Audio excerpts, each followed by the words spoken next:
안녕하세요. 남편과 저는 의대 선후배 커플입니다. 제가 신입생일 때부터 연애에서 본과 인턴 레지던트까지 모든 과정을 함께 했어요. 지금 남편은 군의관으로 복무 중입니다.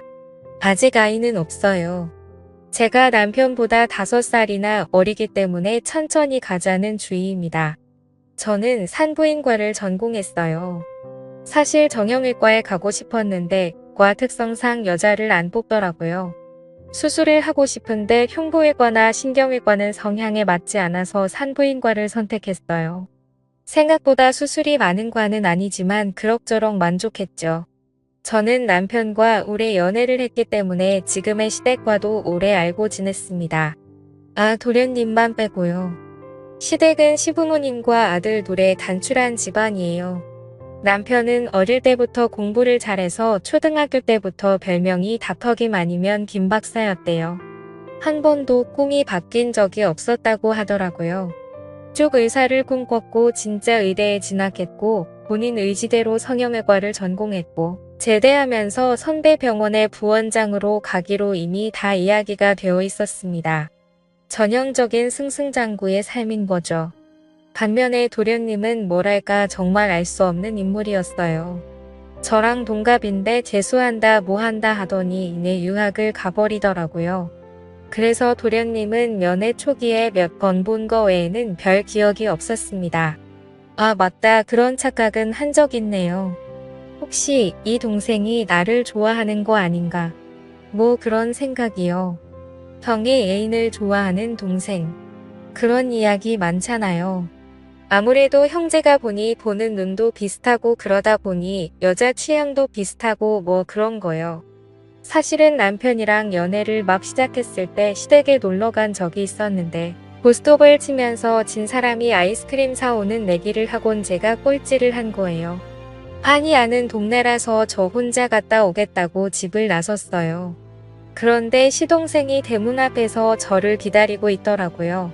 그리고 저를 보곤 시동생이 이 밤에 여자 혼자 무섭지도 않냐면서 같이 가주겠다고 이야기하며 팔짱을 끼는데 너무 당황했어요. 아무리 동갑내기이고 편한 사이라도 남자친구의 남동생이 팔짱을 끼는 것이 남사스러웠거든요. 그때 아이스크림이 무슨 맛이었는지 기억나지 않을 정도예요.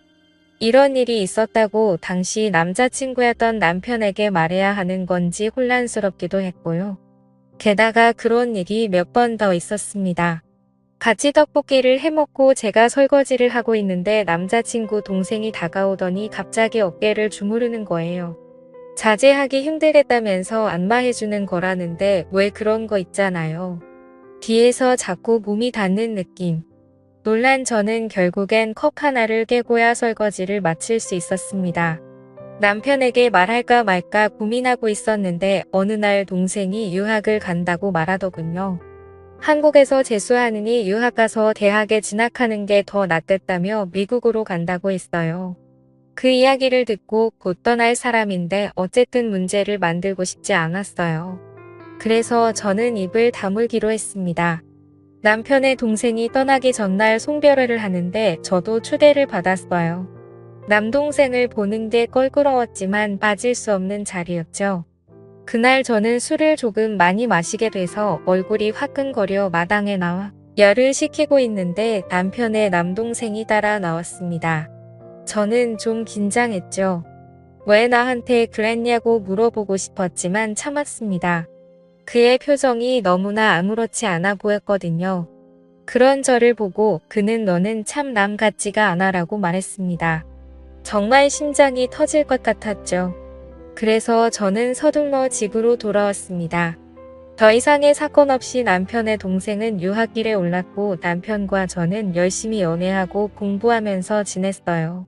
그러면서 저는 시동생과 있었던 일을 거의 잊고 지냈습니다. 그는 우리 결혼식 때도 오지 않았어요. 시부모님은 서운해하셨지만 저는 오히려 잘 됐다고 생각했죠. 잊고 지냈다고는 하지만 지금까지 우리 사이에 있었던 일들 그리고 남 같지 않다던 그 말이 깨끗하게 지워진 건 아니었거든요. 남편과의 결혼 생활은 행복했어요. 오랜 기간 연애를 했지만 결혼은 또 다른 맛이 있더군요. 서로 바빠서 얼굴 볼 시간도 없었지만 주말에 같이 장도 보고 하루 종일 누워서 뒹굴거리기도 하고 그렇게 재밌게 지내다가 남편은 강원도에 있는 부대에 군의관으로 입대했습니다. 남편이 없는 집은 텅 빈 것 같았어요. 전화가 자주 왔지만 어디 옆에 있는 것과 같나요? 20살 때부터 붙어있던 사이였기에 외롭다고 느끼는 날도 많았죠. 그날은 아마도 자정이 다 돼서 집으로 돌아온 날일 거예요. 새벽부터 진통하던 산모 상태가 좋지 않아 밤에 응급으로 수술을 했던 게 기억이 납니다. 지친 몸을 이끌고 엘리베이터에서 내리는데 문 앞에 누가 서 있더라고요. 너무 놀란 저는 소리를 지를 뻔했죠. 형수님 저예요라는 익숙한 목소리가 아니었다면 정말 비명을 질렀을지도 몰라요. 저는 눈을 깜빡이며 문 앞에 서 있는 남자를 다시 한번 쳐다봤습니다. 정말 시동생이었어요. 저는 놀란 가슴을 진정시키며 어쩐 일이냐고 물었죠. 언제 한국에 왔는지, 왜 연락 없이 이렇게 찾아왔는지 궁금했습니다. 마냥 문 앞에 세워둘 수도 없고 함께 집으로 들어오면서 저는 불부터 폈습니다. 거실은 물론 부엌, 안방서재 심지어 화장실 불까지 다 켰어요. 왜 그랬는지는 저도 모르겠네요. 뭔가 불안했나 봅니다. 저는 도련님께 따뜻한 차를 내어주며 어떻게 온 거냐고 다시 물었습니다.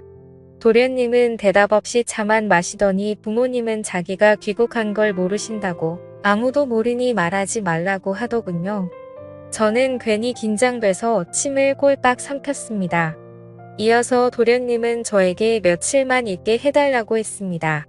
당장 갈 데가 없어서 왔다고 갈 곳을 구해서 나갈 테니 좀 봐달라고요. 저는 거절할 수가 없었죠. 다음 날부터 저는 일부러 일찍 출근했고 괜히 민기적거리며 늦게 퇴근했어요. 남편도 없는 집에서 시동생과 단둘이 있는 게 좀 불안했거든요. 예전 기억도 있고 뭔가 떨어져 있어야 한다는 본능이었다거나 할까요? 아마 도련님도 느끼고 있었을 거예요. 제가 도련님을 많이 불편해 한다는 걸. 그렇게 며칠이 지난 어느 날이었습니다. 중요한 자료가 들어있는 USB를 놓고 와서 점심시간을 이용해서 집에 들른 날이었어요. 그런데 문을 열고 들어간 저는 차마 입에 올리지 못할 일을 겪었습니다. 현관문을 열고 거실을 지나 안방 쪽으로 가니 방문이 열려 있었어요. 뭐지 싶어서 살금살금 다가서려는 찰나 누군가 나의 손을 거칠게 휙 깎아채더라고요. 그건 바로 도련님이었어요. 저는 지금 뭐 하는 거냐고 왜 이러냐고 소리치자 도련님이 저를 데리고 급히 안방으로 들어갔습니다. 그리고는 다급하게 말했어요. 이젠 더 이상 못 참겠어요. 오늘 일은 전부 잊어달라면서요. 도련님은 샤워가운을 입고 있었는데 저는 도련님의 허리에 두른 끈이 풀어지는 걸 보며 동시에 눈을 감아버렸죠. 그런데 그 뒤로 시간이 꽤 흘렀는데 아무 일도 일어나지 않는 거예요. 그래서 저는 조용히 눈을 떴습니다. 그리고 엄청난 광경을 보게 되었습니다. 도련님이 여성용 슬립을 입고 있는 겁니다. 도련님은 저에게 이런 모습 보여서 미안하다면서 방금 형수님이 살금살금 집안을 살피는 것도 그렇고 어느 순간부터 형수님이 자신을 너무 적대시하고 경계하는 것 같아서 이렇게 고백을 하게 되었다며 사실 자신은 어렸을 때부터 여자가 되고 싶었다고 모든 것을 털어놨습니다. 공부를 잘하고 남자다웠던 형과는 달리 자신은 소극적이고 얌전한 성격이어서 남중남고를 다니며 나는 내 자신이 남자인 것을 받아들일 수가 없다. 여자가 되고 싶다는 생각을 막연하게 했고 그 마음을 형에게 털어놓은 순간 정신 나간 놈 취급을 당했다고 했죠. 그리고 제 남편이 부모님께 말하면 죽여버리겠다고 했대요. 너 같은 거 남았다고 생각하시면 고통스러우실 거다. 여기 있지 말고 외국으로 나가서 더 하고 싶은 대로 하고 살라고 했다고 하더군요. 그제야 모든 게 이해가 됐습니다. 자신이 여자라고 생각하니까 제 팔짱을 낀 것이 어색하지 않았을 테고 중간중간 스킨십이 있었어도 이상하지 않았을 겁니다. 설거지할 때 안마를 해준 것도 여자친구들끼리의 자연스러운 스킨십 같은 것이었고 남 같지 않다는 말은 같은 여자 그러니까 제가 형수가 아니라 세원이 같다는 말이었겠죠. 저는 다리에 힘이 풀려 침대에 주저앉고 말았습니다. 그래서 정말 한 번도 여자한테 끌려본 적이 없냐고 물었습니다. 정신과 전문의는 아니지만 실습을 나간 적이 있는 터라 저는 의사로서 물었습니다.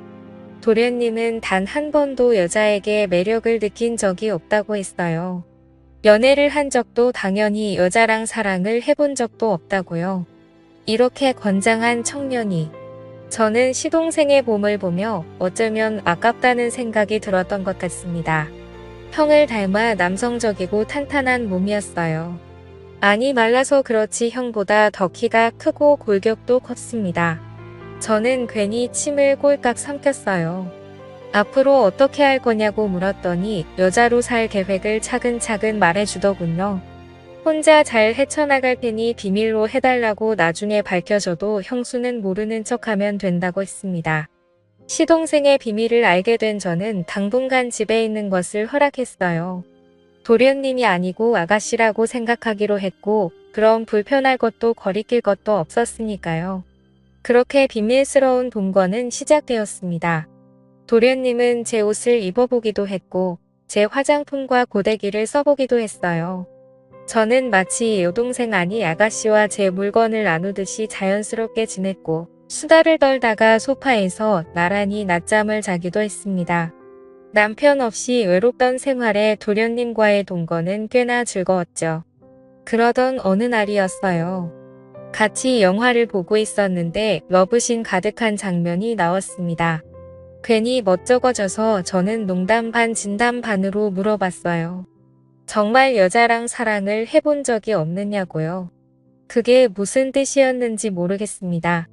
어쩌면 한 번쯤은 여자와 사랑을 나눠보고 이후에 선택했으면 하는 바람이었을지도 모르겠네요. 그러고 나면 여자를 좋아하게 될 수도 있으니까요. 그래서 계속 남자로 살겠다고 마음을 바꿀지도 모르니까요. 그렇게 도련님을 설득 아닌 설득을 해보려고 했던 것 같았습니다. 제 질문에 시동생은 그냥 피식 웃었죠. 그리고 그날 밤 그 질문에 대한 답을 내더군요.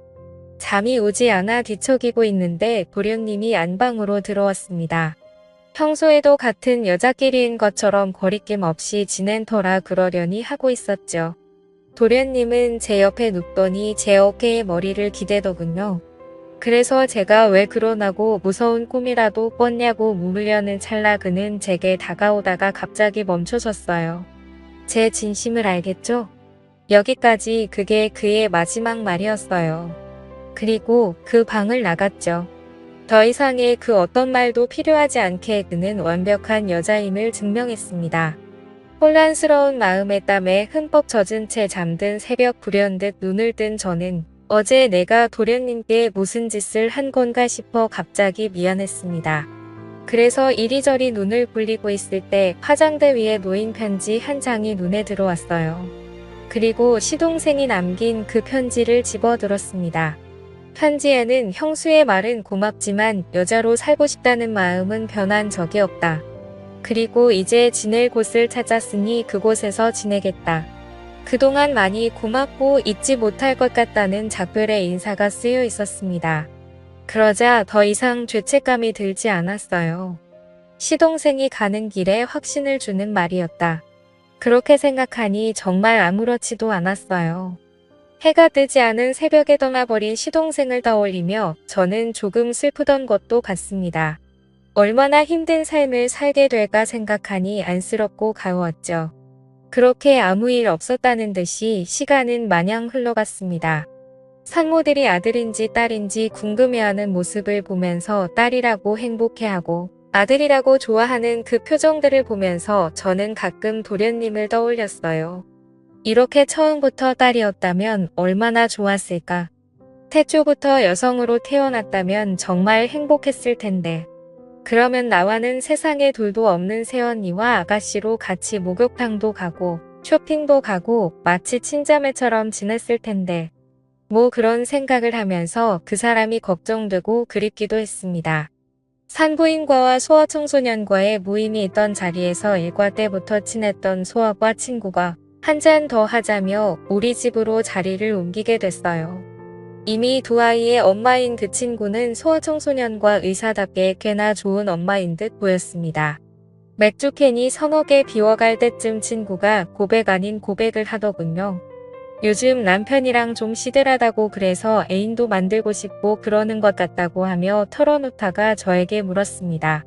남편 없이 외롭지 않냐고, 외로워서 바람 같은 거 피고 싶지 않냐고요. 그 미모의 의사에게 애인 만드는 거 너무 쉽지 않냐면서 대학 시절 절 쫓아다니던 치대 동기 이야기까지 꺼내더군요. 얼마 전에 우연히 백화점에서 만났는데 제 안부를 물으면서 얼굴이 빨개졌다고 했습니다. 너도 외로우면 엔조이로 몇 번 만나도 되지 않겠냐고 묻더라고요. 하지만 저는 그런 생각은 하나도 안 된다고 단언했어요. 나중에 더 나이 들어 권태기 같은 게 찾아온다면 모를까. 아직도 나에게는 남편밖에 없다고요. 그래서 나는 바람핀 적도 없고 바람필 생각도 없고 난 그냥 신랑뿐이라고. 친구는 혀를 차며 이순진한 양반 그러면서 놀렸지만 저는 정말 진심이었습니다. 전 정말 바람을 핀 적이 없습니다. 그리고 바람을 필 생각도 없죠. 남편은 저에게 나름대로 완벽해요. 우리는 앞으로도 좋은 부부로 또 좋은 부모로 끝까지 행복할 것임을 합니다.